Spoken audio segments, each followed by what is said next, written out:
And for our Australian clients, if you're not aware, Vail owns Perisher, Hotham and Falls Creek. So our three major ski resorts are all part of the Loomis portfolio, which is great. Eileen, while I've got you, I've got a capital management question here, which is interesting. Question is all about, where does balance sheet analysis come in?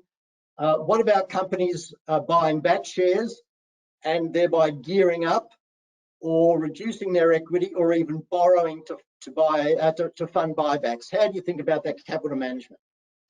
Yeah, so capital allocation, capital management is a critical part, and it's one of those 7 key attributes of quality that where the research process starts, that first alpha driver. It's absolutely a very important part of that.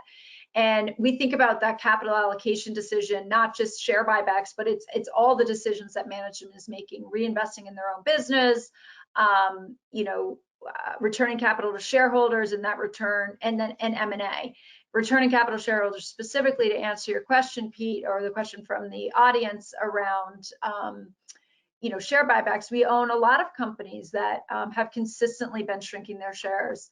Lee mentioned Sherwin-Williams. This is a business that has done some excellent M&A over the years. Lee mentioned a smaller acquisition towards vertical integration. They did their more significant acquisition of one of their competitors, Valspar, if we go back probably about 5 years now. But they've also been consistently shrinking their share count when their balance sheet flexibility has allowed for it. In other words, they're very comfortable using the balance sheet for M&A.